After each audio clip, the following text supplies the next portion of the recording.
महामार्ग केवळ रस्ता नाही तर महाराष्ट्राच्या अर्थव्यवस्थेचा हा कॉरिडॉर आहे। 2014 साली महायुती सरकारनं जे स्वप्न पाहिलं होतं त्याची आज पूर्तता झाली आहे असं मुख्यमंत्री देवेंद्र फडणवीस यांनी म्हटलं आहे। मुख्यमंत्री आणि दोन्ही उपमुख्यमंत्र्यांच्या उपस्थितीमध्ये आज समृद्धी महामार्गाच्या शेवटच्या टप्प्याचं लोकार्पण झालं। त्यानंतर या महामार्गावर इगतपुरी जवळच्या बोगद्यामध्ये घेतलेल्या पत्रकार परिषदेमध्ये ते बोलत होते।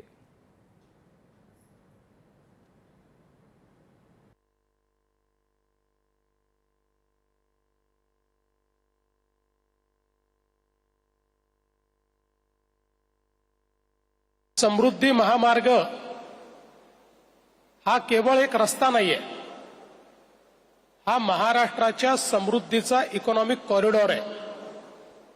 आणि म्हणूनच याला हिंदू हृदय सम्राट शिवसेना प्रमुख बाळासाहेब ठाकरे समृद्धी महामार्ग अशा प्रकारचं नामकरण हे आपण दिलेलं आहे। कारण या महामार्गाने महाराष्ट्राचं इंटिग्रेशन साधलेलं आहे।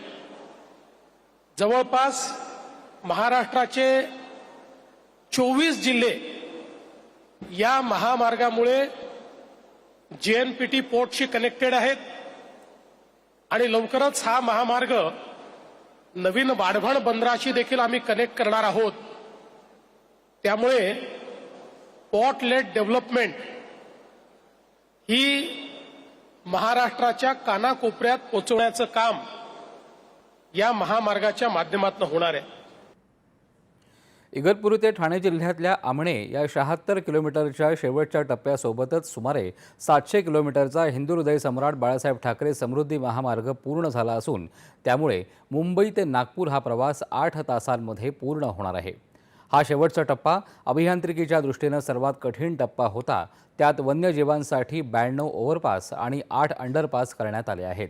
या पट्ट्यामध्ये एकूण 6 बोगदे असून ज्यात हा 8 किलोमीटरचा देशातला सर्वात रुंद बोगदा आहे असंही मुख्यमंत्र्यांनी सांगितलं। बोगद्यात आग लागल्यावर ती लगेच विझली जाईल याचीही व्यवस्था करण्यात आली आहे। रस्त्याच्या कडेला 33 लाखाहून अधिक देशी झाडांची लागवड करण्यात आली आहे असंही त्यांनी सांगितलं। याशिवाय हा महामार्ग एकीकडे जेएनपीए आणि वाढवणशी तर नागपूरला मिहानशी जोडला जाणार आहे असं त्यांनी सांगितलं। हा संपूर्ण रस्ता पर्यावरणपूरक असल्याचंही ते म्हणाले। म्हणून जवळपास 100 वेगवेगळ्या संरचना या ठिकाणी तयार केल्या आहेत। हा जो शेवटचा टप्पा आहे हा 76 किलोमीटरचा आहे। याच्यामध्ये एकूण 5 जुळे बोगदे ज्याची एकूण लांबी 11 किलोमीटर आहे। जवळपास स्थानिक प्रजाती वापरून 33 लाखाहून अधिक रोपांची लागवड समृद्धी महामार्गावर करण्यात आलेली आहे। आणि आता कालच आम्ही आपल्या वन विभागाला हे आदेश दिलेले आहेत, समृद्धी महामार्ग असेल, पालखी मार्ग असतील, इतर मार्ग असतील, याच्यावर मोठ्या प्रमाणात वृक्षारोपण करण्याचं मॅन्डेट हे आपण वन विभागाला दिलंय। आपल्याला मी वन्यजीवाकरता काय केलं सांगितलंय। सगळ्यात महत्वाचं, प्रत्येक 500 मीटरवर जल पुनर्भरणाची व्यवस्था या ठिकाणी केली आहे। म्हणजे पाऊस पडल्यानंतर ऑटो रिचार्ज किंवा वॉटर रिचार्ज जो आपण करतो त्याची व्यवस्था दर 500 मीटरवर या रस्त्यावर करण्यात आलेली आहे। आणि हा रस्ता करताना 1000 शेततळी आपण तयार केलेली आहेत। रस्त्याचं मातीकाम चालू असताना जे काही खोदकाम केलं त्यात 1000 शेततळी ही आपण तयार केलेली आहेत। या टप्प्यामुळे 18 तासांचा प्रवास 8 तासांवर आला आहे। हा प्रकल्प महाराष्ट्रासाठी गेम चेंजर ठरेल। शेती, उद्योग आणि पर्यटनालाही यामुळे चालना मिळेल असं उपमुख्यमंत्री एकनाथ शिंदे यावेळेस म्हणाले।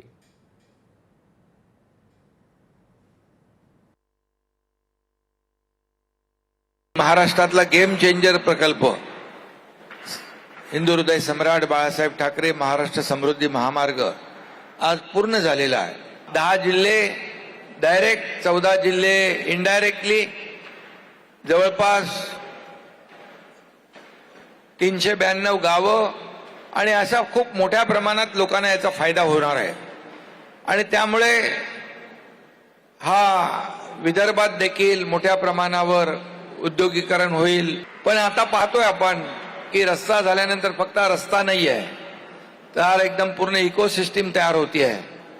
आणि यामध्ये सर्वात महत्वाचं म्हणजे जे प्रवासाला 18 तास लागत होते ते आता 8 तास लागणार आहेत. विक्रमी वेळेमध्ये हा प्रकल्प पूर्ण करणाऱ्या अधिकाऱ्यांचं त्यांनी अभिनंदन केलं. या महामार्गासाठी 55,500 कोटी रुपयांचा खर्च अपेक्षित होता, मात्र तो 61,000 कोटींवर गेला. राज्यासाठी दीर्घकालीन विकासाचा हा महामार्ग तयार झाला आहे, असं उपमुख्यमंत्री अजित पवार यावेळेस म्हणाले. देवेंद्र फडणवीस यांनीच या कामाची सुरुवात केली आणि त्यांच्याच हस्ते महामार्गाचं लोकार्पणही झालं. ही अतिशय आनंदाची गोष्ट असल्याचंही पवार यावेळेस म्हणाले.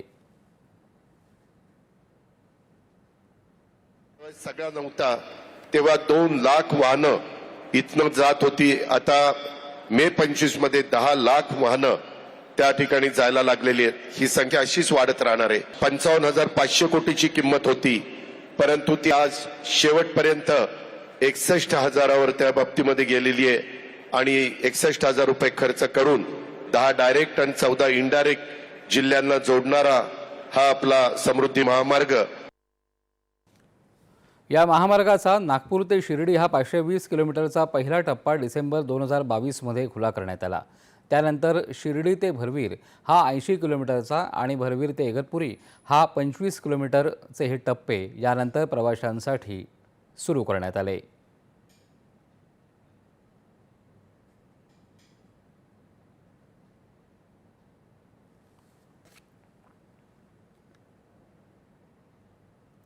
यानंतरच्या